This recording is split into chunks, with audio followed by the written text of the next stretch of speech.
আফগানিস্তান নামক এলাকার মধ্যে একজন আল্লাহ পাকের বান্দা যিনার নাম হলো হযরত হাবিবুর রহমান ইবনে কাবিল আফিন্দি। উনি বলতেছেন, ও দুনিয়ার মানুষের দলেরা, আমি একদিন আমার মসজিদের পাশে দিয়া রাত্রবেলা হেঁটে হেঁটে যাচ্ছিলাম। যাওয়ার সময় আমি তাকে দেখলাম ওই মসজিদের মধ্যে একজন ব্যক্তি ইবাদত করতেছে, কিন্তু তার এমন শীতের সময় তার শরীরের মধ্যে কোনো জামা কাপড় নাই, একবারে অবস্থাটা কেমন জানি মনে হইতেছে, কিন্তু উদি লাগায় ইবাদত করতেছে। এটা দেখা আমার কাছে একটু সন্দেহ লাগলো। গায়ের মধ্যে জামা কাপড় নাই, কিন্তু মসজিদের মধ্যে ঢুইকা রাত্রবেলা ইবাদত করে, কারণটা কি আমি তো এটা বুঝতে পারলাম না। আমি মসজিদের সামনে যাইয়া ওনাকে ডাক দিলাম, এগো আল্লাহর বান্দা, আপনি যে কাপড় ছাড়া উলঙ্গ অবস্থায় উদিলা ভাবে আল্লাহর ঘরে প্রবেশ করলেন, কারণটা কি আপনি আমার কাছে বলবেন নি?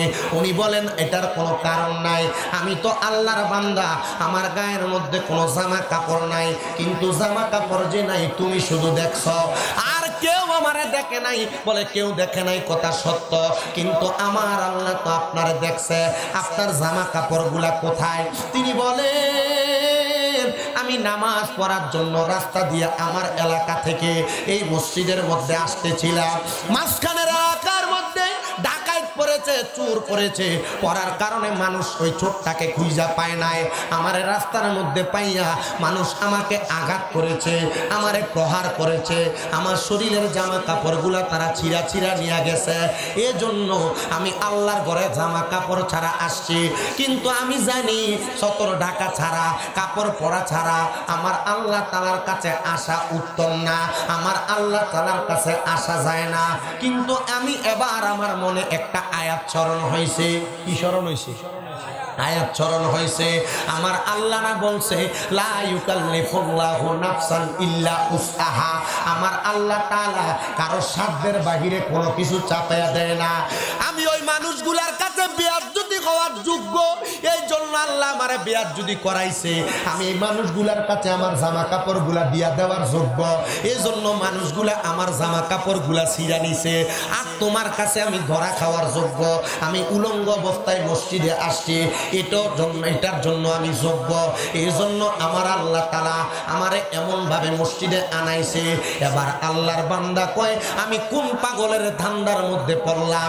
উনি তো দেখতেছি মাওলার প্রেমে পাগল হইয়া উনি আর দুনিয়ার মানুষের মতো সাধারণ কথা বলে না, উনি তো হাকিকি লেভেলের কথা বলে, মানে গোপনীয় কথা বলে। আমি বললাম, বাবা এইভাবে ইবাদত করবেন আর আমার কাছে পছন্দ হবে না। আপনার কাছে আমার আবদার, আমি আপনাকে কিছু জামা কাপড় প্রদান করব, আপনি জামা কাপড়গুলো পইরা আমার আল্লাহ তাআলার ইবাদত করবেন। উনি কই, এটাও আমার আল্লাহর খেলা, কারণ আল্লাহ তাআলার লীলা খেলা কেউ বুঝতে পারে না। আপনি আমার জামা কাপড় দিবেন, রাস্তায় মানুষ আমার জামা কাপড় ছিঁড়া নিয়ে গেছে, আর আল্লাহ আপনারে দিয়ে আমার একটা জামা কাপড় দিব, এটাও আমার আল্লাহ খেলছেন। আমার আল্লাহ তাআলা আপনারে দিয়া করাইছে, দেন আপনি আমারে জামা কাপড় দেন। আল্লাহর বান্দাটা জামা কাপড়টা কইরা এবার গভীর রজনীতে ইবাদত করতেছে।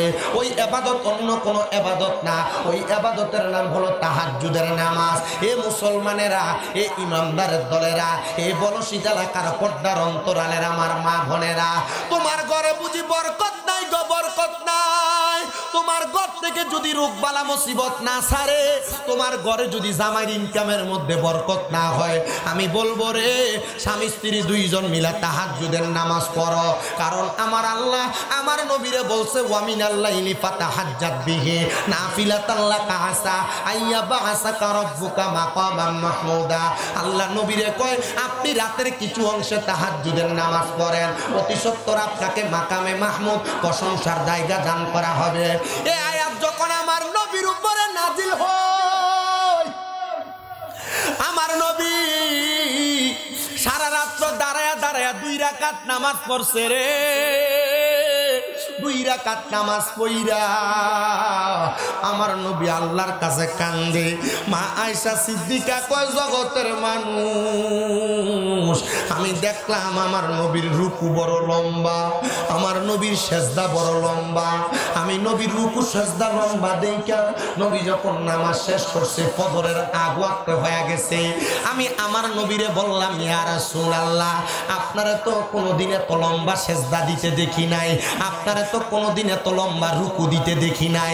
আজকে দি দেখি আপনি নবী লম্বা রুকু দিলেন, আজকে দি দেখি আপনি নবী লম্বা সেজদা দিলেন। আমার নবী ডাক দিয়া কয় আয়েশা রে, ও আয়েশা শুনো আমি নবী কেন লম্বা রুকু সেজদা দিছি। আমার আল্লাহ তাআলা আয়াত নাযিল করছে আমি নবী যদি তাহাজ্জুদ করি, আমি নবী যা চাইমু আল্লাহ তাআলা মাকামে মাহমুদ প্রশংসার জায়গা আমি নবীরে দিব। তুমি তো জানো আমি নবী উম্মতের পাগল, আমি জানি আমি নবী দুনিয়া থেকে যাওয়ার পরে আমার উম্মতেরা আমি নবীর দেখা দেখা তারাও তাহাজ্জুদের নামাজ পড়বে। আমি আমার আল্লাহর কাছে কান্দি, আমার আল্লাহ আমার উম্মত যদি তাহাজ্জুদের নামাজ পড়ে আমার উম্মতের কি দান করবে। নবী গো, ও দয়াল নবী গো, আপনি কেন উম্মতের এত পাগল? ও সুন্নি মুসলমানেরা, আমরা সুন্নিরা মানুষ মাঝে মাঝে দেখবেন কয় আমরা সুন্নিরা নাকি শুধু নবী নবী করি। আরে কেন আমরা নবী নবী করতাম না? কারণ আমার নবী তো উম্মত উম্মত কইরা গেছে। ওরে বেলায়াতের মুর্শিদ হইয়া আসিলেন দিনের নবী, ওরে মুর্শিদকে না পাইলে কি আর রাসূল পাবিনি বলেন, মুর্শিদকে না পাইলে কি আর রাসূল পাবিনি। ওই আমার মুসলমান, আমার নবী কয় আয়েশা আমি নবী কেন কান্দি জানো? আমি নবী কান্দি আমার আল্লাহ যেন আমার উম্মতে মুহাম্মদী গুলারে এই তাহাজ্জুদ নামাজ পড়লে কিছু দেয়। আম্মা জান আয়েশা কয় নবী গো, ও দয়ার নবীজি, আমার আল্লাহ তো আপনি নবীরে ফিরিয়ে দিত না, কারণ আপনি নবীর একটা উপাধি হইল মুস্তাজাবাতুদ দাওয়াত। আপনি নবী কোন দোয়া করলে আল্লাহ তাআলা দোয়া কবুল করে গো। ও মায়ার নবী, ও দয়ার নবী, রাহমাতুল লিল আলামিন নবী, আমার আল্লাহ কি বলছে? আমার নবী কয় আয়েশা আমার আল্লাহ ঘোষণা করছে আমি নবীর উম্মতেরা তাহাজ্জুদের নামাজ পড়া আমি আল্লাহর আমার আল্লাহর কাছে যা চাইবো আমার আল্লাহ উম্মতের তা প্রদান করব। হায়রে আমার বাবা, ও বলশীতের মুসলমান, এবার এই তাহাজ্জুদের নামাজটা ওই আল্লাহর ওলি মসজিদে পড়তে গেছে, কারণ তিনি জানে তাহাজ্জুদ নামাজ পড়া আল্লাহর কাছে কিছু চাইলে আল্লাহ দেয়। অনেকের তো সন্তান হয় না, আল্লাহর কাছে চাইবেন আল্লাহ সন্তান দিবে। অনেকে ব্যবসা করেন বরকত হয় না, তাহাজ্জুদ পড়বেন আল্লাহ দিবে। অনেকে কামাই রুজি করেন বরকত হয় না, তাহাজ্জুদ নামাজ পড়বেন বরকত দিবে। অনেকে দুনিয়ার জমিনের মধ্যে কঠিন রোগে আক্রান্ত, আমি বলবো তাহাজ্জুদের নামাজ পড়বেন আল্লাহ দিবে। কিন্তু অনেকে চিন্তা করে হুজুর তাহাজ্জুদ নামাজ তো দূরের কথা, আমরা তো 5 ওয়াক্ত নামাজ হইতো করি না, আমরা তাহাজ্জুদের নামাজ পড়াম কোন সময়? না রে মুসলমান না, আপনি বান্দা, আপনি উম্মতের দরকার আল্লাহ তাআলার আদেশ মোতাবেক আল্লাহ তাআলার হুকুমগুলো পালন করা। শুধু তাহাজ্জুদের নামাজ না, আর অনেক নফল ইবাদত আছে। সলাতুল ইস্তিসকার নামাজ আছে, সলাতুল খায়রের নামাজ আছে, সলাতুল দুহার মানে চাষের নামাজ আছে, আবার সলাতুল ইশরাকের নামাজ আছে, সলাতুল আওয়াবিনের নামাজ আছে, এমন অনেক সলাতুল হাজতের নামাজ আছে, সলাতুল তাসবির নামাজ আছে, এমন কত নফল ইবাদত আছে। আমরা তো শুধু 5 ওয়াক্ত লইয়া লাফাই, 5 ওয়াক্ত নামাজ তো ঠিক মতো করি না। আমি বলবো রে বাবা, আল্লাহ তাআলার গোপনীয় গায়বী খাজিনা থাইকা যদি তোমরা বেশি কিছু পাইতে চাও, তাইলে তোমরা এমন কিছু গোপনীয় ইবাদত করো যেটার মাধ্যমে আল্লাহ তাআলা তোমার গোপন সম্পদ দান করব। এবার ওই আল্লাহর ওলি তাহাজ্জুদের নামাজ পড়ছে, নামাজটা পইরা সারা রাত্র মসজিদে কাটাইছে।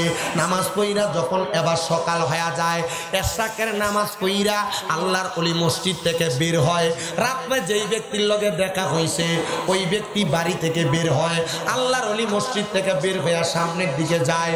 এবার ওই ব্যক্তি চিন্তা করে, যিনি নামাজ পড়ে তার সাথে আমার আগে পরিচয় নাই, আজকে প্রথমই দেখলাম, আমি দেখি সে কোথায় যায়, তার বাড়িটা কোন জায়গায়। এবার ওই আগন্তুক ব্যক্তি বলে, আমি তার পেছনে পেছনে যাইতে লাগলাম, কিন্তু সামনে যায় দেখলাম সে কোনো মানুষের বাড়িতেও যায় না, তার বাড়িতেও যায় না। আমি দেখলাম সে রাস্তায় যাইয়া একটা কুকুরের সাথে কথা বলে। কি লোকে কথা কয়? কেউ আমি যদি কই কুকুর ভালো আসুনি, কুকুর কি জবাব দিব? কুকুর জবাব দিব? আমি যদি কুকুর ভাত খাইছ, জবাব দিব? জবাব দিবেন। তার মানে বোঝা যায় এই কুকুরের ভাষা বোঝার জন্য অলৌকিক একটা জ্ঞানের এই জ্ঞান দেয় কি? কথা কেন আল্লাহ দেয়, বিশ্বাস আসেনি? আপনি যে বিপদে পড়লে সিকেট ধরে আঙ্গে, মাশাআল্লাহ কি সুন্দর। আপনি আল্লাহর কাছে চান না? আপনি যদি টেনশনে পড়লে, রোগে আক্রান্ত হয়ে গেলে, আপনার একবারে টেনশন অবস্থা খুব খারাপ, আপনি যে আল্লাহর কাছে কি কোনো কিছুর অভাব আছে? তার মানে বোঝা যায় আল্লাহ দিতে চায়, আমরা নিতে জানি না। আমরা কথা বলবো, আল্লাহ দিতে চায়, আপনারা তো বিরিয়ানি খাওয়ান না, আওয়াজটা দিতেছেন। কয় ডাক না? কয় ডাক না? দেখতেছি গরু একটা তো দেখ না, দেখলাম কয়টা? হ্যাঁ 5টা, দেখো 9টা। এই নিয়ে বিরিয়ানির আবার শ্বাস। উনি বলেন আমি আগন্তুক, আমি মনে করছি উনি ওনার বাসায় যাবে, কিন্তু উনি কারোর বাড়িতে যায় নাই। উনি যাইয়া তার সাথে কথা কয়। উনি বলেন আমি তাকে দেখলাম, উনি কুকুরকে বলতেছে কুকুর। কুকুরও লড়ে না, কুকুরও জায়গা থেকে নড়ে না। এ কুকুর, আমি তো জানি কুকুরের 10টা ভালো স্বভাব আছে, কিন্তু কুকুরের 3টা খারাপ স্বভাব আছে। তুমি বলো তো এই খারাপ স্বভাবগুলো তোমার মাঝে কেন? আল্লাহর ওলি এই প্রশ্নগুলা কইরা কুকুরকেই বারবার প্রশ্ন করে। কুকুরের 1 নাম্বার খারাপ স্বভাব, কুকুর মাটিতে প্রস্রাব করে না, যে কোনো ওয়াল বা গাছের সাথে প্রস্রাব করে। কুকুরের 2 নাম্বার খারাপ স্বভাব, কুকুর সকালবেলা তার মালিককে ঘুমাইতে যায় না, ঘেউ ঘেউ করে ডাকে। কুকুরের 3 নাম্বার খারাপ স্বভাব, কুকুর ভিক্ষুক দেখলে, ফকির দেখলে ঘেউ ঘেউ করে ডাকে। কুকুর, তুমি বলো তো তোমার এই 3টা খারাপ স্বভাব কেন? এ প্রশ্ন কইরা আল্লাহর ওলি মাথা নাইরা উনি আবার মসজিদে ব্যাক কইরা আসছে।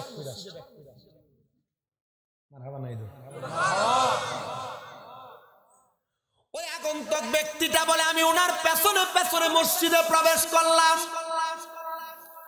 প্রবেশ করার পর ওনারে জিজ্ঞাসা করলাম, এ বাবা, এ হুজুর, আপনার কাছে আমি জানতে চাই, আপনি যে কুকুরটার সাথে কথা বললেন, হুজুর কুকুর তো কথা বলতে পারে না, কিন্তু আপনি কুকুররে 3টা প্রশ্ন করলেন, কুকুরকে আপনার প্রশ্নের জবাব দিছে? বলে হ্যাঁ দিছে। হুজুর আপনি বুঝছেন? বলে বুঝছি। বলে কি বুঝছেন? আপনি প্রশ্নগুলার জবাবগুলা দেন। আপনি তো বললেন কুকুরের 10টা ভালো গুণ আছে, এর মধ্যে 3টা খারাপ গুণ। 1 নাম্বার খারাপ গুণ, কুকুর কেন ওয়ালের সাথে অথবা গাছের সাথে প্রস্রাব করে? কুকুর কেন মানুষের মতো ডাইরেক্ট মাটিতে প্রস্রাব করে না? এবার আল্লাহর ওলি ডাক দিয়া কয়, এই কুকুর আমারে জবাব দে, আমারে জবাব দে। বলে তুমি কি জানো, শুধু দেশে রাহমাতুল লিল আলামিন, মসজিদে শুধ হামারা ये জমিন। জবান খুলে জোরে করে আল্লাহু আকবার। আল্লামা রুমি মসনবী রুমির মধ্যে কথাটা উল্লেখ করেছেন, দুনিয়ার সব জায়গা মসজিদ বানিয়ে দিছে আল্লাহ আমার নবীর বরকতে। এবার কুকুর আমার জবাব দেয়, এ আল্লাহর ওলি, আপনি কি জানেন আল্লাহর প্রিয় বান্দারা বড় মায়া কইরা এই মাটির মধ্যে সেজদা দেয়, বড় মোহাব্বত কইরা মাটির মধ্যে সেজদা দেয়। এই জন্য আমি কুকুর এই মাটিতে প্রস্রাব করি না, আমি কুকুর গাছের সাথে দেয়ালের সাথে প্রস্রাব করি, যেন আমার প্রস্রাবের কারণে কোনো মুমিন অপবিত্র না হয়। এবার আল্লাহর ওলিরে ডাক দিয়ে কই, হুজুর কুকুর 2 নাম্বার কি জবাব দিল? বলে 2 নাম্বার একটা জবাব দিছে। আমি জিজ্ঞাসা করলাম, তুমি ফজরের সময় কেন ঘেউ ঘেউ কইয়া কু কইয়া ডাক মারো? কুকুর আমার জবাব দেয়, আমি জানি আমার আল্লাহ গফুর, আমার আল্লাহ রহমান, আমার আল্লাহ রহিম, আমার আল্লাহ সাত্তার, আমার আল্লাহ বান্দারে দয়া করে। আমার আল্লাহ তাআলা রাতের শেষ ভাগে আসমানের একবারে প্রথম অংশে আইসা বান্দাদেরকে ক্ষমা করার জন্য, আল্লাহর গায়বী খাজিনা থেকে দান করার জন্য আমার আল্লাহ বান্দারে ডাকে। আমি যেই মালিকের খাই, আমি এই মালিকের সাথে নাফরমানি করি না। এই মালিক তো ঘুমায়, এই মালিক তো আল্লাহ তাআলার ডাক শুনে না। আমি কুকুর ঘেউ ঘেউ কইরা আমার মালিকটারে উঠায়া দে, আমার মালিক যেন আল্লাহ তাআলা গায়বী খাজিনা থেকে সম্পদ অর্জন করতে পারে আর আমারে খাওয়াইতে পারে। জবান খুলে জোরে জোরে বলেন না সুবহানাল্লাহ। ওরে কেউ বুঝিতে পারে না রে ওলি আল্লাহর খেলা, আরে পীর মুর্শিদের খেলা।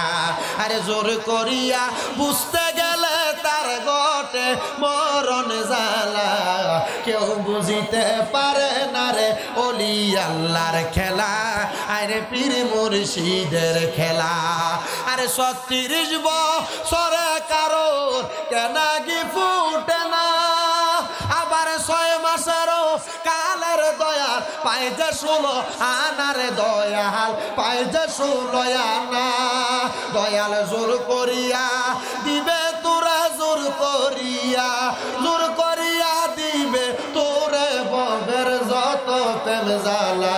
কেউ বুঝিতে পারে না রে ওলি আল্লাহর খেলা, আরে পীর মুর্শিদের খেলা। কথা বলেন ঠিক কিনা?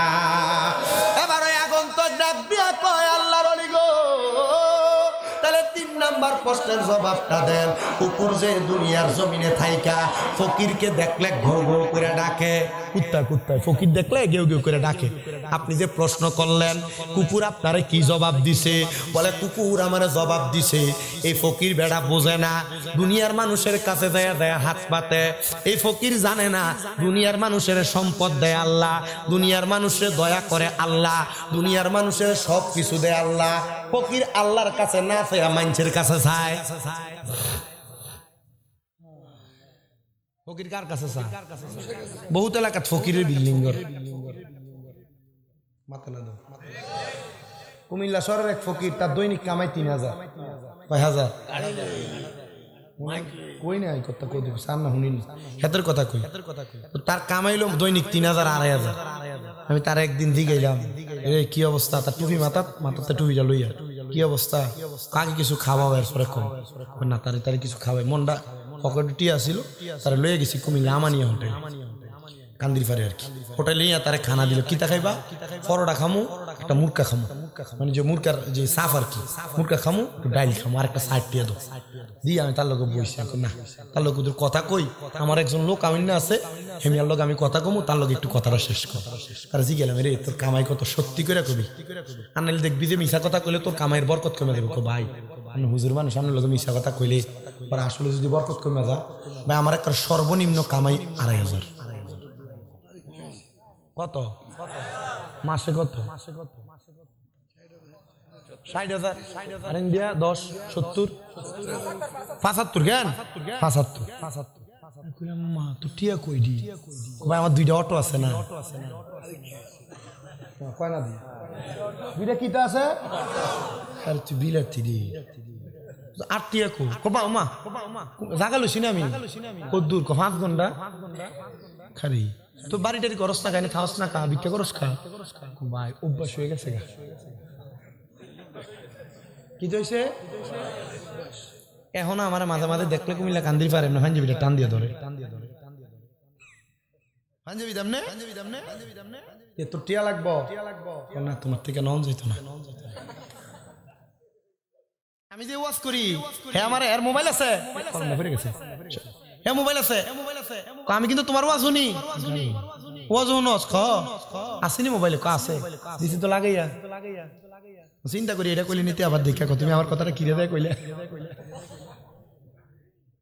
আপনি চিন্তা করে দেখেন স্বভাব যখন খাদ্য যখন খারাপ হয়ে থাকা তখন কিন্তু মানুষ কিন্তু পরিবর্তন ফকির ভিক্ষুকের স্বভাব মানুষের কাছে ছাওয়া আচ্ছা একই 2-3 হাজার টাকা কামাই করার পরে একটা ফানের দোয়ান দিয়ে বইলে পারে না বইতো না এটা স্বভাব হয়ে গেছে গা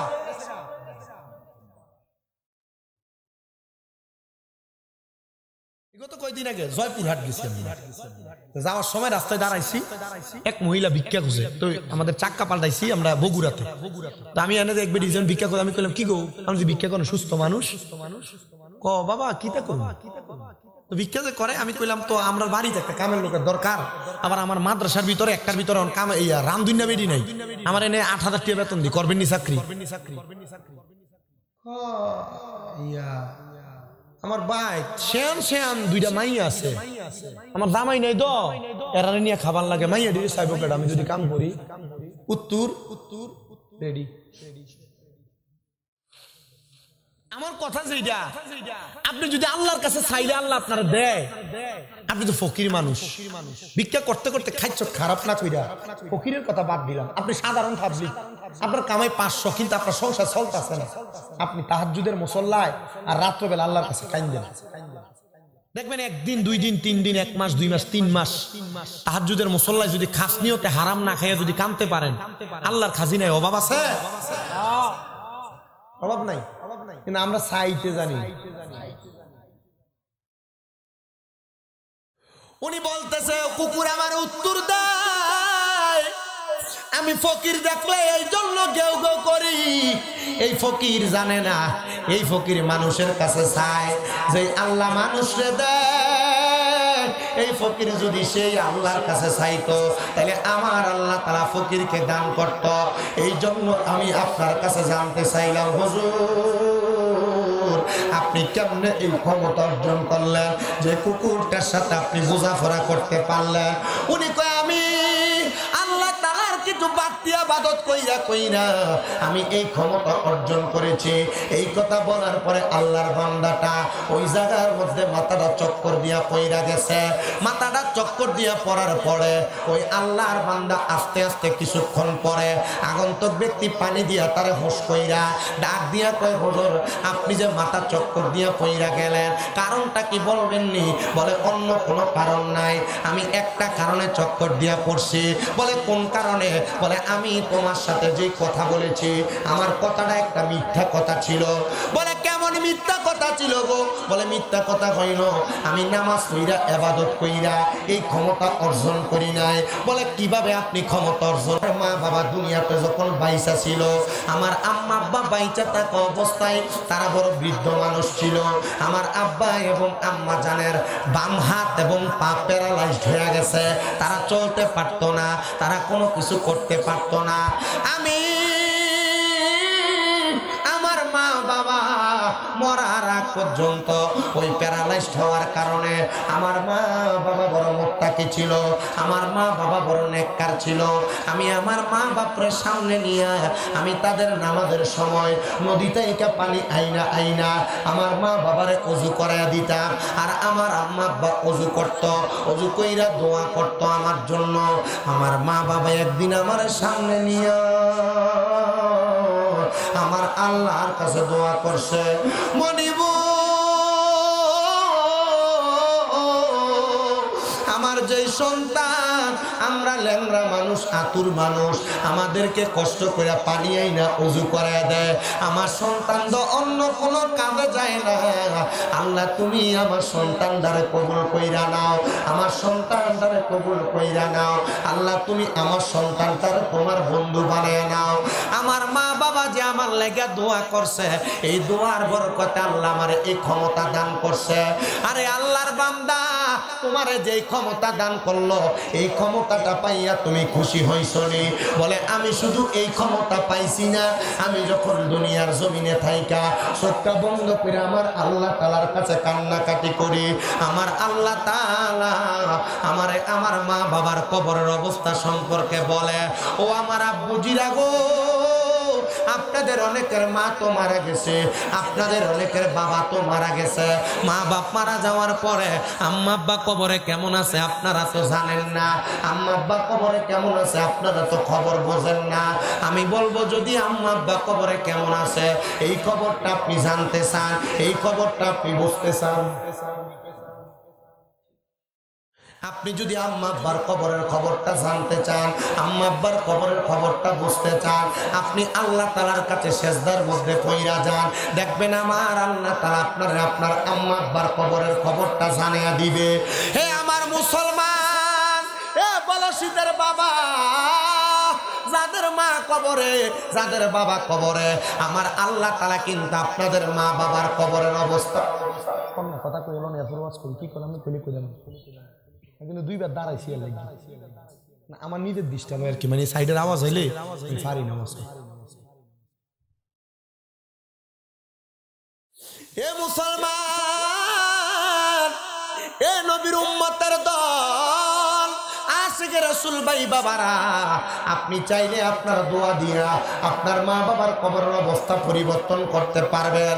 আমরা জানি মানুষের তকদির কোনোদিন পরিবর্তন হয় না, তবে দোয়ার কারণে মানুষের তকদির পরিবর্তন হয়ে যায়। আপনাদের সবার কাছে বলবো, আপনারা বেশি বেশি কইরা আম্মা আব্বার জন্য দোয়া করবেন, বংশের মানুষ যারা কবরে তারার লেগে দোয়া করবেন। এই যে 27 তারিখ দিবাগত রাত্রে পবিত্র মেরাজুন নবী, আমার নবী মেরাজে যাওয়ার যে মেরাজে যাওয়ার দিনটা, ওই দিন আপনাদের এলাকার মসজিদের মধ্যে ইবাদত হবে, জিকির আজকার হবে, ওয়াজ মাহফিল হবে। তখন আপনারা আমার আল্লাহ তাআলার কাছে তাদের জন্য একটু খাসভাবে দোয়া করবেন, ওই রাত্রে কান্নাকাটি করবেন, কারণ মুহাক্কিক আলেমরা তো বলেছে এই রাত্রের ইবাদতটা 27 বছর ইবাদতের সওয়াব পরিমাণ। তাইলে আল্লাহ তাআলা যদি আমাদেরকে এত সওয়াব প্রদান করে, আমরা সবাই এই দোয়াগুলো করার দরকার আছে না নাই? এ নবীর উম্মতের দল, এ নবীর আশিকের দল, মেরাজের বয়ান না, আমার নবী মেরাজ থেকে আসার পরে আল্লাহর নবী রাহমাতুল লিল আলামিন নবীর কাছে প্রত্যেকদিন সকালবেলা আবুল হেকাম নামক যে ব্যক্তি পরবর্তীতে আবু জাহেল মুরুক্ষের ফিতা হয়েছে, ওই আবু জাহেল আমার নবীর সামনে আইসা নবীরে প্রত্যেকদিন সকালে জিগাইতো, এ মুহাম্মদ তোমার কাছে নতুন কোনো খবর আছে কিনা, নতুন কোনো খবর আছে কিনা। নবী যেদিন মেরাজ থেকে আসছে ওই দিন সকালবেলা আবু জাহেল আইসা আমার নবীরে জিগায়, এ মুহাম্মদ তোমার কাছে নতুন কোনো খবর আসেনি আজকে? উনি বলেন হ্যাঁ আমার কাছে খবর আছে। বলে কি খবর? বলে গতকালকে রাত্রবেলা আমি মসজিদে হারাম থাইকা আমি মসজিদে আকসাতে গিয়েছি, যেই জায়গার যে দূরত্বটা ওই সময় পায়ে হাইটা 1 মাস লাগতো, মসজিদে আকসা থাইকা আমি নবী আল্লাহ তাআলার নাম ওখানে গেছি, আল্লাহর সঙ্গে আমার দিদার হয়েছে, আল্লাহ তাআলার নিদর্শনগুলা আমি দেখছি। আবু জাহেল ডাক দিয়ে আমি বলবো না তুমি মিথ্যা কথা বলো, তবে যদি তোমার গোত্রের মানুষকে আমি তোমার সামনে আনি, তুমি কি এই কথাটা তোমার গোত্রের মানুষের কাছে বলতে পারবা? ডাক দিয়া কয় আনেন না গো, আমি বলতে সমস্যা কি, আমি তাদের কাছে আমার কথাটা বলবো। এবার গোত্রের সব মানুষকে সামনে আইনা আবু জাহেল ডাক দিয়া কয় তোমরা জিজ্ঞাসা করো মুহাম্মদের কাছে নতুন কি খবর আছে। আমার নবী ডাক দিয়া কয় নতুন কোনো খবর না, যেটা সত্য সেই কথা তোমাদের কাছে বলতেছে। বলে কি সত্য কথা? বলে গতকালকে রাত্রবেলা আমরা বাইতুল মুকাদ্দাস আমি গমন করেছি। এবার ওই ইহুদিদের মধ্যে, ওই বংশের মানুষের মধ্যে অনেকেই ছিল বাইতুল মুকাদ্দাসে গেছে। এবার অনেক ইহুদিরা আমার নবীরে প্রশ্ন করে, মুহাম্মদ সাল্লাল্লাহু আলাইহি ওয়াসাল্লাম আপনি যে বাইতুল মুকাদ্দাসে গেছেন, দেখি আপনি বলেন তো বাইতুল মুকাদ্দাসের দরজা কয়টা, বাইতুল মুকাদ্দাসের জানালা কয়টা? আচ্ছা আপনি আমার দাওয়াত দিয়ে আনছেন, আমি আপনার বাড়িতে গেছি, আমি কি আপনার বাড়ির দরজা জানলা কোনটা আইছি? আমি কি দরজা জানলা কোনটা আইছি? ইহুদিরা নবীরে প্রশ্ন করে, মুহাম্মদ সাল্লাল্লাহু আলাইহি ওয়াসাল্লাম আপনি বলেন না বাইতুল মুকাদ্দাসের দরজা জানালা কয়টা, বাইতুল মুকাদ্দাসের সামনে গাছ আছে কয়টা? আমার নবী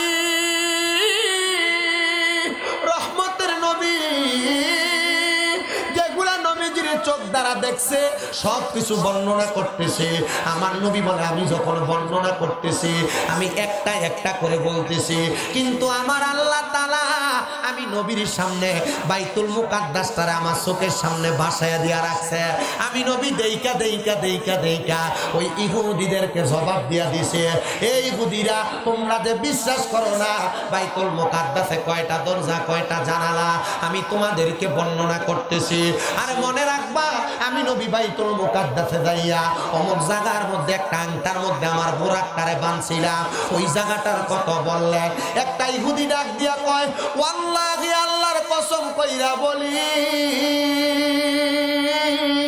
আল্লাহর কসম কইরা বলি রে, মুহাম্মদ সাল্লাল্লাহু আলাইহি ওয়াসাল্লামের জবান দিয়া যা বলতেছে আমি বাইতুল মুকাদ্দাসে তাই দেখে আসছি, মানে ওনার কথা সত্য, ওনার কথা সত্য। আবু জাহেল ডাক দিয়া কয়, হাই রে ইহুদিরা, তোমরা বুঝি আবার মুহাম্মদের কথা মানলা? আরে মানবে না কেন? আমার আল্লাহ না বলছে ওয়াল্লাযী আরসালা রাসূলাহু বিল হুদা ওয়া দীনিল হাক্কি লিইয়ুযহিরাহু আলা দীনি কুল্লিহি ওয়ালাউ কারিহাল মুশরিকুন। আমার আল্লাহ তাআলার পেয়ারা হাবিব এমনি এমনি আসে নাই, আমার আল্লাহ তাআলার পেয়ারা হাবিব সত্য বাণী নিয়া হেদায়েতের নূর নিয়া দুনিয়াতে আগমন করেছে। এই জন্য রাসূলে পাকের জবান মুবারকের কথা যখন কোন বান্দারা শুনে, এইটা শুইনা তাদের ঈমানটা বৃদ্ধি হয়ে যায়, তারা পাগল পারা হইয়া যায়। ওই সময় আবু জাহেলের সামনে অনেক মানুষ আমার নবীর কাছে ইসলাম ধর্ম গ্রহণ করেছে। ওই দিন এখনো পর্যন্ত নবীর এক নম্বর সাহাবী হযরতে আবু বকর সিদ্দিক রাদিয়াল্লাহু তাআলা আনহু আমার নবীজির দরবারে আসেন নাই। আবু জাহেল যাইয়া আবু বকর সিদ্দিকের বাড়ির সামনে দাঁড়ায়া ডাক দিয়া কয়, রে আবু বকর, তুমি কি আমার একটা কথার জবাব দিবা? বলে কি জবাব চাও? বলে তোমার নবী মুহাম্মদ সাল্লাল্লাহু আলাইহি ওয়াসাল্লাম। আবু জাহেল কিন্তু সব দুরূদ শরীফ আদায় করে নাই, করলে তো এটা ঈমানদার থাকতো, ঠিক না? আমরা এই জন্য দুরূদ শরীফ আদায় করি। আবু জাহেল ডাক দিয়া কয়, তোমার নবী মুহাম্মদ সাল্লাল্লাহু আলাইহি ওয়াসাল্লাম উনি নাকি গতকালকে মেরাজের মধ্যে গমন করছে, আল্লাহর সাথে দিদার করে আসছে, এই কথা কি তুমি বিশ্বাস করো? আবু জাহেল কয়, সাদাক্তা, অবশ্যই আমরা বিশ্বাস করি, অবশ্যই আমরা মানি। এর চাইতে জটিল বিষয়গুলা আমি আবু বকর মানছি, আর মানছি শুধু এইটা না, আমি বিশ্বাস করি এটার উপর ঈমান আনছি। আবু জাহেল আবু বকর আমার নবীজির সামনে ডাক দিয়া কয়, ইয়া রাসূলুল্লাহ। আমার নবীজি মুস্কি মুস্কি হাসে। নবী প্রশ্ন করে, আবু বকর, আবু জাহেলের সাথে বুঝি তোমার দেখা, তোমার কি বলছে? বলে নবী সে আমারে বলে আমি নবী, আপনি নবী মেরাজের মধ্যে গিয়েছেন, এই কথা আমি মানি কিনা? আমি বলছি মানি। আমার নবী কয়, আবু বকরের কাছে আমি যখন মেরাজের খবর দিলাম, মেরাজের খবর দেওয়ার সাথে সাথে আমার কথাটা সত্য বইরা আবু বকর সিদ্দিকী সর্বপ্রথম এই কথাটাকে সত্য জানছে। আবু বকর যখন ইসলাম গ্রহণ করে নাই, নামটা ছিল আবু কুহাফা, এবার নামটা ইসলাম ধর্ম গ্রহণের পরে নাম হয়ে গেছে আবু বকর। মেরাজের সাক্ষী দেওয়ার কারণে আমার আল্লাহ তাআলা আমার পেয়ারা হাবিব মুহাম্মদুর রাসূলুল্লাহর মাধ্যমে আবু বকরের নাম তারাইকা দিছে সিদ্দিকে আকবর। সবচাইতে বড় সিদ্দিকে আকবর মানে সত্যবাদী। ওরে সিদ্দিকে আকবরের দাবি দেখবি যদি দয়াল নবী, সিদ্দিকে আকবরের দাবি দেখবি যদি দয়াল নবী, জীবনে আর জ্বালা থাকবে না বাবা, থাকবে না। আবু বকর অবশেষে জায়গা পাইল নবীর পাশে, আবু বকর অবশেষে জায়গা পাইল নবীর পাশে, জীবনে আর দুঃখ রইল না বাবা। শোনো না হাদিসে পাকে এই বর্ণনা, হায় যে মদিনায় যাইবে নবীর দিদার পাইবে, যে মদিনায় যাইবে নবীর দিদার পাইবে, শাফায়াত করবে শাহে মদিনা বাবা। শোনো না হাদিসে পাকে এই বর্ণনা। আপনারা বলেন মদিনা যাইতে চাই কি চাই না? সবাই আসলে মদিনা যাইতে চাইনি। আমি অল্প কিছুদিন, আমার চুল্লি লম্বা ছিল না, অল্প কিছুদিন হয়ে যায় আসছে। আমি যখন মদিনা শরীফের সামনে গেছি, আমি নবীজির সোনালী রওজা মুবারকের জালিটার দিকে তাকায়া দেখলাম নবীজির নাম মুবারক, সিদ্দিক আকবর আবু বকর সিদ্দিকের নাম মুবারক, হযরতে ওমর ইবনে খাত্তাব রাদিয়াল্লাহু তাআলার নাম মুবারক। আমি দেখা চুপ হয়ে গেছি, একবারে চুপ হয়ে গেছি। আমি চুপ হয়ে চিন্তা করলাম, ইয়া রাসূলুল্লাহ, তারা কত ভাগ্যবান, তারা আপনি নবীরে ভালোবাসা দুনিয়াতে আপনার সঙ্গী ছিল, আবার তারা আপনি নবীরে মহাব্বত কইরা দুনিয়া থেকে বিদায় হওয়ার পর আখিরাতে আপনার সঙ্গী হয়েছে নবী। হ্যাঁ, আমি যদি মারা যাই আপনি নবীরে আমি মরার পরে পাবো কিনা জানি না। নবী গো, আমার মনে বড় একটা শখ ছিল, আমি জীবনে একবার হইলো মরণের আগে আপনার রওজার সামনে আসবো। ইয়া রাসূলুল্লাহ, আমি আপনার রওজার সামনে আসছি। 7 দিন একটানা নবীজির রওজার সামনে দাঁড়ায় দাঁড়ায় নবীজির 5 ওয়াক্ত নামাজের পরে সালাম দিছি। যেদিন লাস্ট মদিনা শরীফ থেকে আমি মক্কায় যাবো, আমি মদিনা শরীফের সামনে যে নবীজির রওজায় সালাম দিয়ার কই, ইয়া রাসূলুল্লাহ, আমার তো শখ ছিল মদিনা শরীফ আসবো, এত তাড়াতাড়ি যে আল্লাহ কবুল করবো আমি বুঝছি না। আল্লাহ আমার কবুল করছি, ইয়া রাসূলুল্লাহ, আপনার রওজার সামনে আসছি নবী। এখন আমার মনে আরেকটা শখ জাগছে গো, আমার মনে একটা শখ হইছে, আপনি নবী রওজাটা দেখে এত সুন্দর লাগছে, আমার মনে এখন চিন্তা হইতাছে আপনি নবী জানি দেখতে কত সুন্দর। নবী, আমার মরণের আগে আপনি নবীর একবার দিদার আমার দিয়েন, আপনি নবীর চেহারাটা যেন মরার আগে একবার দেখে মরতে পারি। আমি এটা কইছি না শুধু, আমি কইছি ইয়া রাসূলুল্লাহ, ও মায়ার নবী, আপনি নবী রওজা মুবারক দেখছি, শান্তি পাইছি। বাংলাদেশে যে ওয়াজ করতে যাই, কত মানুষকে নিয়ে ওয়াজের মাঠে আপনি নবীর গজল গায়, আপনি নবীর শান গায়, আপনি নবীর দুরূদ পড়ি, কিন্তু তারা মক্কা মদিনা আসতে চায়। ইয়া রাসূলুল্লাহ, তারা আপনি একবার মক্কা মদিনা আইনেন, কারণ বাংলাদেশের বলশীদের মসজিদে নামাজ পড়লে 1 ওয়াক্ত পড়লে 1 ওয়াক্ত সওয়াব পাইবেন, কিন্তু মদিনার মসজিদে নববীতে 1 ওয়াক্ত নামাজ পড়লে 50,000 রাকাতের সওয়াব পাবেন। নবী গো, মক্কা শরীফের কালো গিলাফের দিকে তাকায় থাকে 1 ওয়াক্ত নামাজ পড়লে 1 লক্ষ ওয়াক্তের সওয়াব পাওয়া যায়। নবী গো, জীবনে কোন দিন 1 লক্ষ ওয়াক্ত নামাজ পড়লাম, আপনি তারার একটু কবুল কইরা মক্কা মদিনা আইনেন। আব্বা, টাকা পয়সা আছে 2-3 লাখ টাকা এক লগে হইলে খেতে দিয়া জায়গা জমি কিনা রাখা দেন, টাকা পয়সা এক লগে হইলে আপনি ব্যাংক কিনিয়া রাখা দেন। আল্লাহর কসম কইরা কই, আপনি মারা যাওয়ার পরে আপনার সন্তান, আত্মীয় স্বজন জায়গাগুলা, এই সম্পদগুলা তার মতো করে ব্যবহার করবেন। আমি মক্কার সামনে যাই দেখছি এক বুড়া বেড়া খুব কষ্ট করে মক্কার দিকে ঢুকতেছে, কিন্তু আমি দেখছি বুড়া মানুষ মক্কায় ঢুকার পর আমি 1 চক্কর দিয়ে তাওয়াব দিয়ে আসছি, আমি আইয়া দেখি রুকনে ইয়ামিনীদের সামনে বুড়াটা আমার পেছন দিয়ে দৌড়ে দৌড়ে আইতাছে। আমি কইলাম, কিরে, এবার রাতে না লাঠি ছিল, দৌড়ে দৌড়ে আইতাছে, লাঠি কই? তখন আমি চিন্তা করলাম, না, মক্কার সামনে আওনে এখন আর লাঠিটা লাগতেছে না, ইমানের জোর আল্লাহ শক্তি বাড়াই দিচ্ছে। ভাই, কক্সবাজার ট্যুর দেওয়ার লেগে পোলা পানি 15-10,000 টাকা 20,000 টাকা বাজেট করে। আমি আপনার কাছে কমু, আপনি টাকাটা মক্কা মদিনা যাইবার লেগে বাজেট করেন। কি শান্তির জায়গা, কি মজার জায়গা। আমি আসার পরে আর মনে শান্তি নেই। আমি শুধু আল্লাহর কাছে দোয়া করি, আল্লাহ আরেকবার দেখি না যাওয়া যায়নি। ওই জায়গায় গেলে আপনার তৃপ্তি মিটবে না, খানা খাবেন আপনি, আরে খানা। মক্কা মদিনাতে গেলে আপনি জমজমের পানি খাইতে খাইতে আপনার পেট এমনি ভরে যাবে। আপনি নামাজ পড়ে বাইর হবেন, দেখবেন ছোট ছোট বাচ্চারা ইয়া আল্লাহ হাত দিয়ে কই আপনারা ডাকতেছে, খেজুর খেয়ে পেট ভরে যাবে। এত মজার জায়গা মক্কা মদিনা। আর আপনি আরেক কথা মনে রাখবেন, আল্লাহর নবীজি বলছেন, মান যারা কবরি ওয়াজাবাত লাহু শাফাআতি ইয়াউমাল কিয়ামাহ। যে ব্যক্তি আমি নবীর রওজা মুবারক জিয়ারত করলো, তার জন্য সুপারিশ করা আমি নবীর জন্য অত্যাবশ্যক, আমি নবীর জন্য ওয়াজিব। তো নবী যদি আপনার জন্য সুপারিশ করে, এই মিয়া নবীজির সুপারিশকে আল্লাহ ফিরিয়ে দিব না, তাহলে আপনার জন্য জান্নাত ওয়াজিব হয়ে যাবে। এই জন্য আপনাদের কাছে আমি একটা কথা বলতে চাই, এটাকে সাফায়াতে কুবরা বলে, ঠিক আছে? আমি আপনাদের কাছে আবদার করব, জীবনে যা করেন আর না করেন, মক্কা মদিনা যাওয়ার নিয়ত করেন। যাইতে চান না? নিয়ত করতে অসুবিধা আছে? রাসূলের পাকের ঘোষণা, ভালো ভালো নিয়ত যারা করে, এই নিয়তের বরকত আল্লাহ তাআলা তাদেরকে দান করে। আপনার মনে করেন আপনি কামাই করেন মাসে 10, 15, 20,000, 30,000, 50,000 টাকা, আপনি নিয়ত করেন, আল্লাহ আমি যদি 2 কোটি টাকার মালিক হই, 1 কোটি টাকা মসজিদে দিয়ালাম। আপনি যদি 2 কোটির মালিক হইবেন কিনা আপনার বর্তমান অবস্থা দেখে তো আপনি বুঝবেন। যদি মনে করেন যে আপনি তো বুঝেন হইতেন না, নিয়ত করে নেবেন, আল্লাহ আমি 2 কোটির মালিক হইলে 1 কোটি কই দিয়ে দেবো, মসজিদে দিয়ে দেবো। দেখবেন আল্লাহ আপনার হয়তো বা এই নিয়তের বরকত আপনারা দান করে দিবেন। কই থেকে টাকা কামাই করছেন আপনি বুঝতেও পারবেন, ঠিক না? আমি আপনাদের কাছে এটা বলতে চাচ্ছি আর কি, আপনি নিয়ত করবেন আল্লাহ আমার মরার আগে একবার মক্কা মদিনা নিয়ে, কারণ নিয়াতুল মুমিনিন খায়রুম মিন আমালি, মুমিনের নিয়ত তার আমলের চাইতে উত্তম। আপনি নিয়ত করছেন আপনি মক্কা মদিনা যাবেন, যাইতে পারেন না, আপনি মারা গেছেন, মারা যাওয়ার পর আপনার আমল নামায় মক্কা মদিনা যাওয়ার সওয়াবটা লেখা হয়ে যাবে। হাত তোলেন, ডান হাত,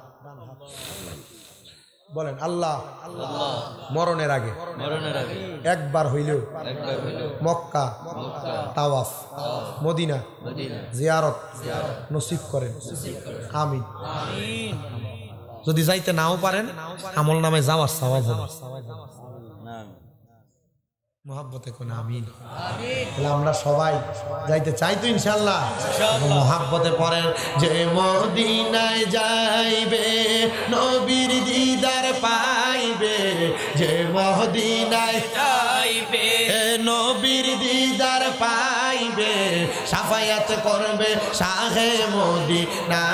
বাবা শোনো না হাদিসে পাকে বর্ণনা, বর্ণনা হাদিসে পাকে বর্ণনা, সিদ্দিকে আকবরের দাবি দেখবি যদি একেবারে নবী, সিদ্দিকে আকবরের দাবি দেখবি যদি একেবারে নবী, জীবনে আর জ্বালা থাকবে না বাবা, থাকবে না। আবু বকর অবশেষে জায়গা পাইল নবীর পাশে, আবু বকর অবশেষে জায়গা পাইল নবীর পাশে, জীবনে আর দুঃখ রইল না বাবা। শোনো না হাদিসে পাকে বর্ণনা, যে মদিনায় যাইবে নবীর দিদার পাইবে, যে মদিনায় যাইবে নবীর দিদার পাইবে, সাফায়াত করবে শাহে মদিনা। বাবা শোনো না হাদিসে পাকে বর্ণনা, একটা জবান বন্ধ রাখবেন না, সবাই চিৎকার মেরে বলেন আল্লাহু আকবার। দুনিয়ার মুসলমান, আমার নবী আসার পরে সিদ্দিক আকবর সাক্ষীটা দিছেন, এই জন্য সিদ্দিক আকবর রাদিয়াল্লাহু তাআলা আনহু আমার নবীর কাছে সবচাইতে বড় সত্যবাদী হিসেবে প্রমাণ পাইছে। ও নবীর উম্মতের দল, ও আশিক রাসূল ভাই বাবারা, এবার আপনারা বলেন আমরা সবাই সিদ্দিক আকবরের মতো আমার নবীকে বিশ্বাস করার দরকার আছে না নাই? আরো মহাব্বতের আওয়াজে বলেন আছে না নাই? নারে তাকবীর, নারে রিসালাত, নারে পাক পাঞ্জাতন, নারে গাউসিয়া, হযরতুল আল্লামা মাওলানা মুহাম্মদ রফিকুল ইসলাম এম.এ. আল কাদরি হুজুরের আগমন, বলশিদবাসীর পক্ষ থেকে হুজুর কেবলার আগমন, সবাই জোরে বলেন মারহাবা। আসতে হয়ে গেল না? হুজুর আমাদের ওস্তাদ সমতুল্য, আমাদের থেকে বড় বড় অনেক ছাত্র আছেন, হুজুরের ছাত্র যারা আমাদের ওস্তাদ সমতুল্য, আপনারা হুজুরদেরকে বরণ করে নেবেন। আর আমি সবচাইতে খুশি হয়েছি কি জানেন, অনেক জায়গাত আছে না মানুষের ভাইরালের দোষে ভাইরাসে ফেলছে, অনেক আলেমদের নাম নিচে দেয় আর আমরার নাম উপরে দেয়। আজকে যে একজন আলেমকে আপনারা একবারে ডাইরেক্ট কথা, একজন আলেমকে আপনারা দোয়ার জন্য আপনাদের এখানে রাখছেন, এটার কারণে আল্লাহ তাআলা আপনাদেরকে অসংখ্য বরকত দান করবে। কারণ আপনারা ভাইরাল ভাইরাল কইরা ছোট ছোট হুজুর আর আমরা মুরুখ করার নাম উপরে দিয়েন না, দিয়া আপনারা আমরারে হুজুরের কাছে বদদোয়া স্বীকার করাইবেন না। আমি এটার জন্য মাহফিল কমিটিকে আলাদা পার্সোনাল ধন্যবাদ দিচ্ছি যে আপনারা ওলামায়ে কেরাম যারা প্রখ্যাত এবং আলেমে দ্বীন ওনাদের নাম আপনার উপরে দিচ্ছেন। আর বহুত জায়গার ভিতরে আমি নিজে দেখি আমার দিকে আছে হুজুর আপনার নামটা কিন্তু উপরে দিচ্ছি, আমি বললাম আপনি আমারটা উপরে দিচ্ছেন কি লেখা, ভালো সবাই নিচে দিয়া দেন, নিচে দিয়া এরপরে আপনি অন্য যত এলাকার আলেম মসজিদের ইমাম থাকলে এর নাম উপরে দেন। কেন জানেন? কারণ আমরা আপনার কাছে বারাইতে হুজুর, কি হুজুর বারাইতে হুজুর, আমরা আসছি ওয়াজ করে মুটি এলাম আমরা যাই যাবো, কিন্তু আপনার মসজিদের ইমাম সাহেব আপনারা কিন্তু প্রত্যেক জুমাও আসো না, 5 ওয়াক্ত নামাজ আপনারা পড়ায়, আপনার কিন্তু আমার কাছে হুজুরের দাম নাই। বক্তারা ইনাম আমরা 30-40-50-1 লাখ টাকা দেয়া, কিন্তু মসজিদের ইমাম সাহেবের মাহফিলের দিন 2000 টাকা দিয়ে দেয়, 2000 টাকা দেয় না 1000 টাকা দেয়।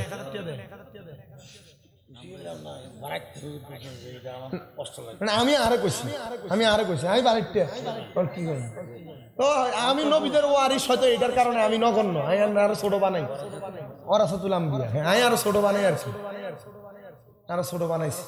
আপনারা আল্লাহকে দোয়া করবেন, করবেন নি?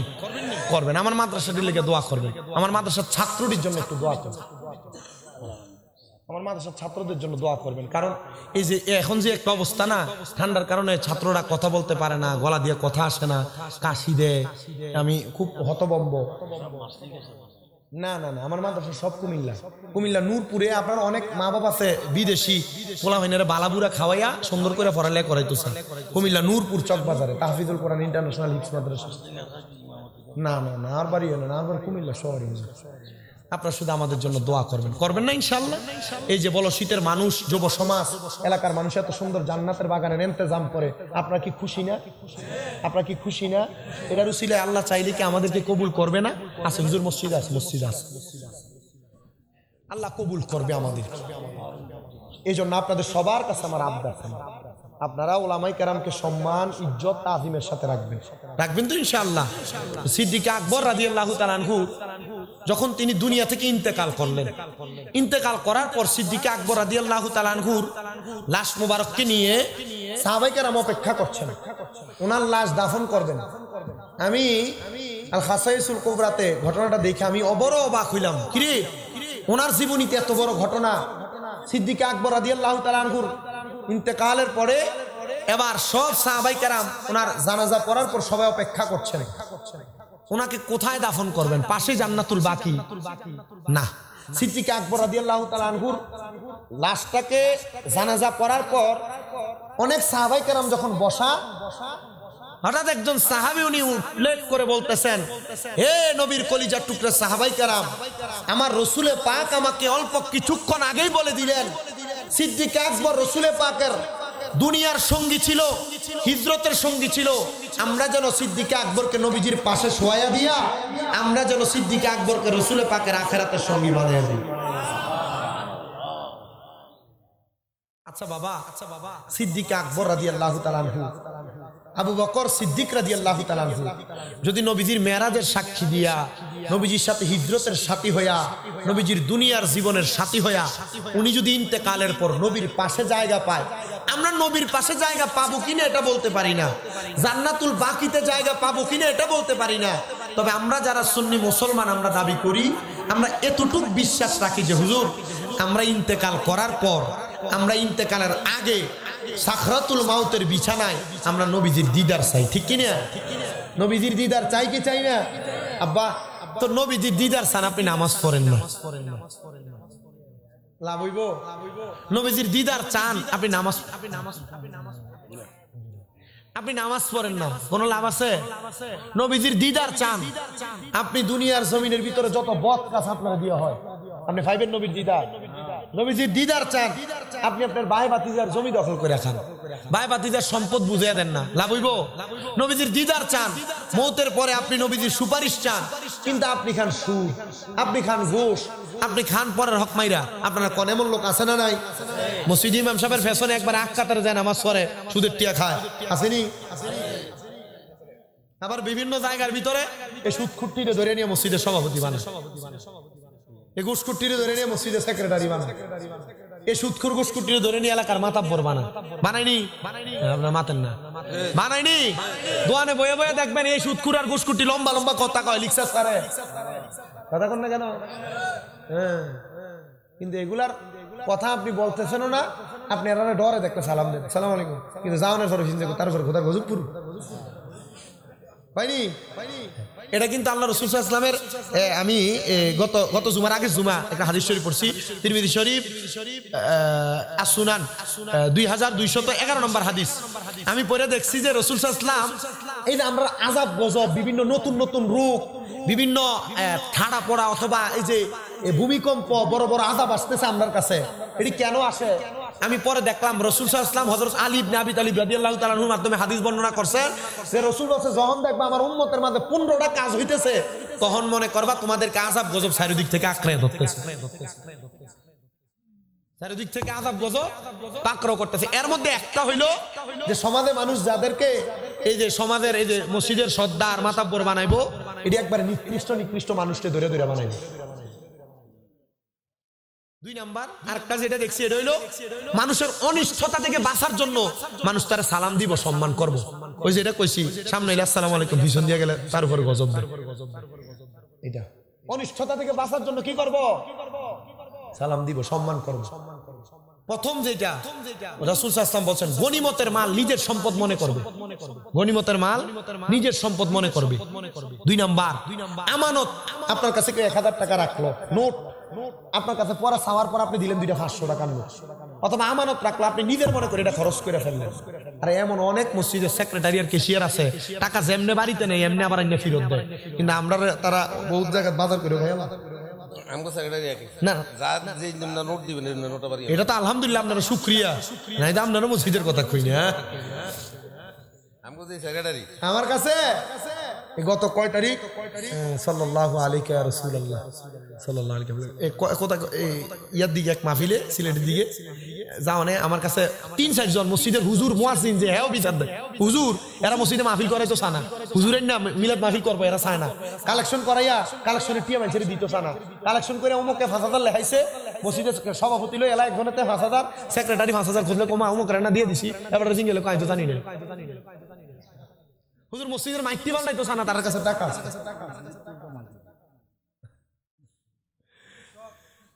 আচ্ছা হুজুর হুজুর মানে নামাজ পড়ে না, দেখেন নামাজ যদি পড়ে তাহলে হুজুর আশা রাখবো হুজুর 5 মিনিট জিকির করবে।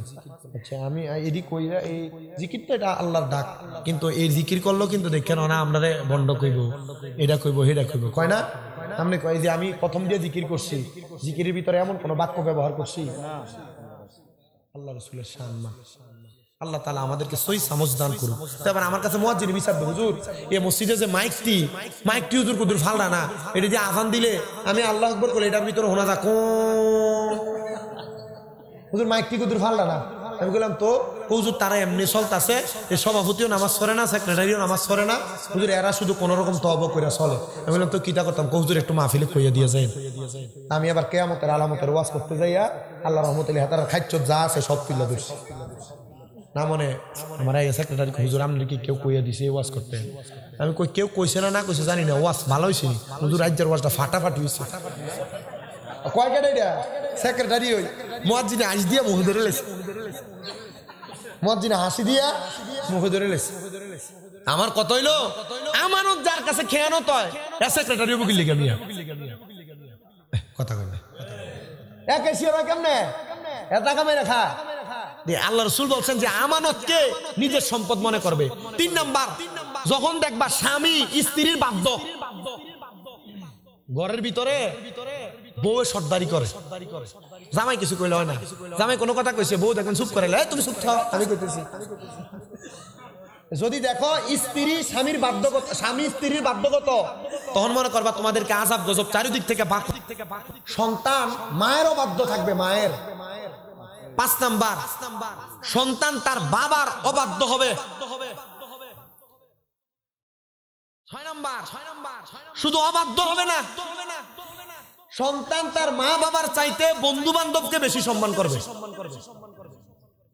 মা বাবার চাইতে বন্ধু বান্ধবকে বেশি সম্মান করবে। এটা তখন দেখবা তোমাদেরকে আযাব গজব পাকড়াও করবে। আর 2টা তো বললাম, 7 এবং 8 তো 2টা বললাম। 9 নাম্বার দেখবা তোমাদের মাঝে কিয়ামতের পূর্বে নতুন নতুন বাদ্যযন্ত্র তৈরি হবে। নতুন নতুন বাদ্যযন্ত্র কি? এই যে দেখেন আগে বিয়াতে কোন রকম বেডিতে গীত টিত গাইতো, কিন্তু এখন বিয়া মুসলমানি গায়ে হলুদ জন্মদিন কানফুরানি নাকফুরানির ভিতরে ডেক্সে ডাঙ্গা লাগাই দেয়, ডিজে পার্টির কনসার্ট চলে হয় কিনা? 3 দিন আগ থেকে চলে, মানুষ ঘুমাইতে পারে না। এই নতুন নতুন দেখবা তোমরা বাদ্যযন্ত্রের আবিষ্কার হয়। আপনি এই বাদ্যযন্ত্র বাজে বিয়া পড়াইতেছেন, আবার বিয়ার ভিতরে বিয়া পড়ানোর পরে হুজুর দোয়া করতেছে, আল্লাহ এই বিবাহের মাধ্যমে তাদের যে মিলবন্ধন দান করো আর তাদেরকে একটা নেককার সন্তান দান করো। আপনি বিয়া শুরু করলেন গান বাজনার মতো হারাম কাম দিয়া, আবার নেক সন্তান আশা করে। এরপরে দেন 1 মাস পরে মাইয়া ফুতের ফোলারে ভিডে, ফোলা মাইয়ারে ভিডে, এটির বহুত বিশাল লয়ে যাওয়া লাগে, ঠিক কিনা? 11 নম্বর দেখবা তোমরা মহিলা শিল্পীর প্রলোভন বাইরে যাবে। মহিলা শিল্পী, মহিলারা গান গাইবে, প্রচুর পরিমাণ মহিলারা গান গাইবে, এটা অ্যাভেলেবেল বাড়ছে। আমরা এই সাইডে তো কম, ওই যে উত্তর সাইডে দেখবেন ফিসন দিয়া লেখা উরুস মোবারক বেরিয়ে তেন গান করে কি করে না, এই যে বাউল গান গুলা গায়, মায়া ফেনে এটা বাউল গান করা, নিচে যে ফিসন দিয়া নাম দেয় উরুস মোবারক, উরুস মোবারক নাম দিয়ে বাউল গান করা। এবং মহিলা শিল্পী বেড়াই তোলেও এটা জমে না বলে। আমি যখন প্রথম 17 সাল থেকে মাহফিল করি, আমি কিছু কিছু মাহফিলে গেছি, পরে আমি যা দেখতাম মাহফিল শেষ নামার পরে হুজুর কালকে জমবো, আজকে জমছে না, ওয়াজ করার পরে কইতো কালকে জমবো, মানি পরে কইতো হুজুর কালকে এনে গান। আমি বললাম আরে, পরে আমি ছাড়ছি এই মাহফিল মোটামুটি 4-5 বছর সারা। পরে আমার এই বছর একজনে কল দিচ্ছে, হুজুর আপনি তো কয়ে গেছেন যে বাউল গান যারা করে এটা হারাম কাজ, এটা নিষিদ্ধ কাজ, এখন থেকে হুজুর আর আমরা এই নিষিদ্ধ কাজ করতাম না, হুজুর আমরা মাহফিলটা রাখেন না। তলে তলে খবর লেগে দিই না, তারা আমার কাছে এটা হাইড করবো, লুকিয়ে রাখবো, পরে ঠিকই পরের দিন তারা গান করবে। আমি বলছি ভাই সাহেব তোমার মাহফিল রাখুন যেত। আর সর্বশেষ যেইটা কারণ, সর্বশেষ কারণ হইল উম্মতের মধ্যে এমন লোক আগমন করবে যারা তাদের পূর্ববর্তী আলেমদেরকে তুহমত দিব। তুহমত দেখেন, এখন এমন একটা জামান আসছে, নতুন নতুন হুজুর বাইরেছে, নতুন যারা আইয়া এমন ফতুয়া দিতেছে আর বলতেছে আগে যে হুজুরা কয়ে গেছে এরা বইলা গেছে, এদের মতো কথা, বাপদাদার ফতুয়া চলবে না, বাপদাদা ভুল করে গেছে এমন ফতুয়া দিবে। এটা রাসূল পাক সাল্লাল্লাহু আলাইহি ওয়াসাল্লামের কথা যে 15টা কাজ যখন দেখবা উম্মতের মাঝে সংগঠিত হয়েছে, তখনই মনে করবা তোমাদেরকে আযাব আর গজব। এটা করোনা ভাইরাস, এটা তো আমরা ধরেন আমার জন্ম, আমার এখন বয়স 26-এ পড়লো, আমি গত 2 বছর 3 বছর আগে করোনা হয়েছে, এর আগের 20 বছরে তো করোনা ভাইরাসের নাম শুনি না, শুনছি নতুন নতুন এর মধ্যে অনেক ভাইরাস আগমন করছে। এই নতুন নতুন রোগ কেন হইতেছে, এই বড় বড় ভূমিকম্প কেন হইতেছে, এগুলো হওয়ার কারণ হলো আল্লাহ তাআলা এই আযাব গজব দিয়ে আমাদেরকে পরীক্ষা করতেছে। আল্লাহ আমাদেরকে এই আযাব গজবগুলা থেকে হেফাজত করুন, পড়ে না আমিন, মোহাব্বতের আওয়াজে পড়ে না আমিন। সর্বশেষ কথা যেটা আমার বলছে, যদি মাইক ছাড়ার আগে একটু আল্লাহ তাআলার ইসমে জাতের জিকির করবেন, ইনশাআল্লাহ আমি একটু জিকির আজকার করব। আপনারা একটু কষ্ট করে, হুজুর আসবেন, হুজুর বয়ান করবেন, আপনারা একটু কষ্ট করে সামনের দিকে এসে আগে বসবেন, হুজুরকে একটা সুন্দর পরিবেশ উপহার দেন যেন, কারণ ওনারা, আমি ওয়াজ কইরা যাই, কারণ ওনারা একটা ক্লাসে যা পড়াইবো এই ক্লাসে 6 ভাগের 1 ভাগ আমি মনে ওয়াজ করতে পারিনি। কথা কি বুঝছেন? এই 1.5 ঘন্টার ভিতরে আমি 6 ভাগের 1 ভাগও ওয়াজ করতে পারিনি। আমার কথা হলো ওনারা যা বলবে এই কথাগুলোর উপর আমলে জিন্দেগিতে বাস্তবায়ন করবেন, আর আমার কথা থেকে যা বুঝছেন এটার উপর ঈমান আকীদাকে পরিপূর্ণ রাইখা চলার চেষ্টা করবেন। আল্লাহ আমাদেরকে কবুল করেন, সবাই করেন আমিন। সবাই মোহাব্বতে হুজুর আসার আগে একটু ইসমে জাতের জিকির করেন, আল্লাহ আল্লাহ আল্লাহ আল্লাহ আল্লাহ আল্লাহ, দমে দমে গফর না, আল্লাহ আল্লাহ দমে দমে মারহাবা, আল্লাহ আল্লাহ আল্লাহ দমের উপর বাড়িঘর, দম চাপিলে সবই পর, দমে দমে বাড়িঘর, দম পুরাইলে সবই পর, দমে দমে তালাশ কর কে আছে আপন, মারহাবা আল্লাহ আল্লাহ আল্লাহ দমে দমে মারহাবা, আল্লাহ আল্লাহ। আসিলে তুফান ভাঙবে না গরবান, আসিলে তুফান চিরবে না গরবান, মন পাখি উড়া যাইব নিঝুম জঙ্গলায়, দমে দমে মারহাবা, আল্লাহ আল্লাহ আল্লাহু আল্লাহ দমে দমে মারহাবা, আল্লাহ আল্লাহ কেবা তোমার বইন ভাই সঙ্গের সাথী কেহ নাই কেবা তোমার বইন ভাই সঙ্গের সাথী কেহ নাই পরকালে যাইবার বেলা কাউরে পাইবা না মারহাবা আল্লাহ আল্লাহ আল্লাহ আল্লাহ দমে দমে মারহাবা আল্লাহ আল্লাহ হাবিবুল্লাহ আমরার চোখের মনি মক্কি মাদানি রাসূলুল্লাহ আমরার চোখের মনি মারহাবা আল্লাহ আল্লাহ রাসূলুল্লাহ আমরার চোখের মনি মক্কি মাদানি রাসূলুল্লাহ আমরার চোখের মনি মারহাবা আল্লাহ আল্লাহ আল্লাহ আল্লাহ আল্লাহ আল্লাহ আল্লাহ আল্লাহ আল্লাহ রাহমাতুল লিল আলামিন আপনি উম্মতের জামিন গুনাহগার উম্মতের আপনজন নবী উম্মতের লাগিয়া সেজদায় থাকবেন পড়িয়া উম্মত ছাড়া নবী কিছু বোঝেন না হায়রে মুমিন ভাই নবী ছাড়া আপন কেহ নাই মারহাবা আল্লাহ আল্লাহ নবী ছাড়া আপন কেহ নাই হায় গো মুমিন ভাই নবী ছাড়া আপন কেহ নাই মারহাবা আল্লাহ আল্লাহ নবী মাতৃ গর্বে আসিয়া পিতা হারা হইয়া এই তেমে রূপে আসলে নেই দরাই নবীর পবিত্র মুখে দুধ খাইলেন যা মুখে দন্ন হইল বিবি হালিমা হায়রে মুমিন ভাই নবী ছাড়া আপন কেহ নাই আল্লাহ আল্লাহ আল্লাহ আল্লাহ আল্লাহ আল্লাহ লা ইলাহা ইল্লাল্লাহ মুহাম্মাদুর রাসূলুল্লাহ সাল্লাল্লাহু আলাইহি ওয়াসাল্লাম সবাই পড়ি আলহামদুলিল্লাহ মোহাব্বতে পড়ি আলহামদুলিল্লাহ সর্বশেষ আরেকটা হাদিসে মুবারক আপনাদেরকে শোনাই নবীজির কলিজার টুকরা সাহাবী যিনার নাম হযরতে আনাস ইবনে মালিক রাদিয়াল্লাহু তাআলা যিনার উপাধি ছিল খাদেমুর রাসূল নবীজি একদিন খাদেমুর রাসূল আনাস ইবনে মালিক রাদিয়াল্লাহু তাআলা আনহুকে নিয়ে উনি বের হইছেন মদিনাতুল মুনাওয়ারা থেকে বের হওয়ার সময় রাসূল পাক সাল্লাল্লাহু আলাইহি সাল্লাম আনাস ইবনে মালিককে বলছেন আনাস আমি নবী যা দেখতে পাচ্ছি তুমি কি তা দেখতে পাচ্ছ আনাস রাদিয়াল্লাহু তাআলা আনহু বলে ইয়া রাসূলুল্লাহ আপনি কি দেখতে পাচ্ছেন নবীজি বলছেন আমি দেখতে পাচ্ছি ওই যে দেখো দূরে অনেকেই একসাথে আল্লাহর কাছে দোয়া করছেন ইয়া রাসূলুল্লাহ দেখতে পাচ্ছি বলে আমি দেখতেছি তারা যখন দোয়া করতেছে তাদের প্রত্যেকের হাতের উপরে এক একটা নূর চমকাইতেছে সুবহানাল্লাহ কি চমকাইতেছে নূর চমকাইতেছে এটা বলার মূল কারণ হইল এই যে শবে মেরাজের রাতে বহুত মসজিদের ভিতরে আলা ঝুলে এরা ওই এই রাত্রে ইবাদত করাকে বেদাত মনে করে বা এই রাতে ইবাদত করতে চায় না এটা বলার মূল কারণটা একসাথে হইয়া যে দোয়া করলে আল্লাহ কবুল করে